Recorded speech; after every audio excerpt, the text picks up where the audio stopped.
Как да подобриш качеството на съня си? Част 2. Необходима ни е пълна тъмнина, за да спим добре.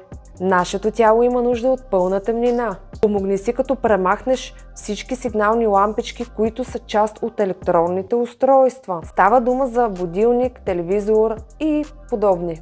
В стаята трябва да бъде пълен мрак.